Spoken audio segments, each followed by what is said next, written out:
नमस्कार दोस्तों, स्वागत है आप सबका एक नई कहानी में। रवि और सौम्या का तलाक हो गया था। तलाक के बाद रवि अपने घर और सौम्या अपने भाई के घर थी। दोनों को अपनी नई जिंदगी शुरू करनी थी।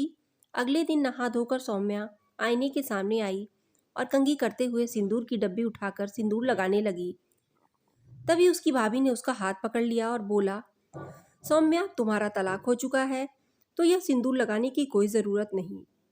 और यह मंगलसूत्र चूड़ियाँ किसके नाम की पहन रखी है? अब तुम्हें मायके में ही रहना है तो सादगी से रहो, क्योंकि अब तुम किसी की पत्नी नहीं हो। और जब कोई तुम्हारा पति ही नहीं तो यह सुहाग की निशानियां पहनकर क्या करोगी? सौम्या अंदर तक कांप गई, क्योंकि जब से शादी हुई थी कोई दिन नहीं बीता था कि उसने सिंदूर ना लगाया हो। उससे रहा नहीं गया, कुछ समझ नहीं आ रहा था। भाभी उसके कमरे से सिंदूर की डिब्बी ले जाकर कहीं अलग रख देती हैं। उधर रवि अपने कमरे में उदास बैठा हुआ था और सुबह की चाय का इंतजार कर रहा था, जो कि उसे सौम्या दिया करती थी। पर जब से वह इस घर से गई थी वह खुद जाकर किचन में अपनी चाय बनाता था, क्योंकि हर कोई अपने कामों में व्यस्त था। रवि चाय बनाने के लिए किचन की तरफ जा रहा था कि घर वालों की बातें सुनी। चलो अच्छा हुआ वह भला रवि के सर से टली। इस घर की मालकिन समझती थी खुद को, निकाल दिया ना उसे रवि की जिंदगी से। और रवि के लिए कोई अच्छी सी लड़की देखेंगे और जल्दी से रवि का घर बसा देंगे, जो हमारे हिसाब से इस घर में रहेगी, ना कि खुद को इस घर की मालकिन समझेगी। रवि सौम्या से बहुत प्यार करता था और उसकी जगह किसी को नहीं दे सकता था। अपनी दूसरी शादी की बात सुनकर वह परेशान हो गया कि कैसे वह सौम्या की जगह किसी और को दे सकता है।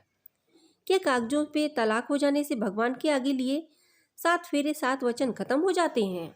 नहीं, वह ऐसा कभी नहीं कर सकता था। उधर सौम्या भी दौड़कर अपनी भाभी के रूम में गई और उनसे अपनी सिंदूर की डिब्बी छीनते हुए बोली, भाभी, मैं एक सुहागन हूँ। कागजों पर हस्ताक्षर कर देने से मैं मेरे पति से भगवान के आगे बना हुआ रिश्ता खत्म नहीं हो जाता। मेरा पति अभी भी जीवित है और मैं सुहागन हूँ, और सुहागन ही इस दुनिया से जाना चाहती हूँ। मैं अपने पति के नाम का सिंदूर लगाऊंगी, क्योंकि यह मेरा धर्म है। यह कहकर सौम्या ने अपनी मांग भर ली। तभी रवि का फोन आया। रवि का नंबर देखते सौम्या ने फोन उठा लिया। रवि ने बोला, मैं तुम्हारी जगह पर अपनी जिंदगी में किसी और को नहीं देख सकता, कभी भी नहीं। सौम्या ने बोला, हाँ रवि, मैं तो सोच भी नहीं सकती कि मैं किसी दिन तुम्हारा नाम का सिंदूर ना लगाऊं। लोगों के बहकावे में आकर हम लोगों ने इतना बड़ा गलत फैसला ले लिया। रवि ने बोला, कुछ कागजों पर किए गए हस्ताक्षर हमें एक दूसरे से कभी दूर नहीं कर सकते। भगवान ने हमारा रिश्ता बनाया है और हम उसे आखिरी दम तक निभाएंगे। सौम्या ने बोला, हाँ बिल्कुल निभाएंगे और अपनी गलतियों को सुधारेंगे। रवि ने बोला, तैयार हो जाओ, मैं आ रहा हूँ तुम्हें लेने। हाँ रवि, आप आ जाइए, मैं आपका इंतजार कर रही हूँ।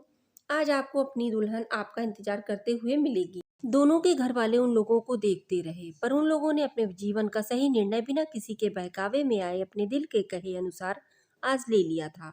तो दोस्तों, आपको कहानी कैसी लगी? कमेंट में अपनी राय जरूर बताएं। धन्यवाद।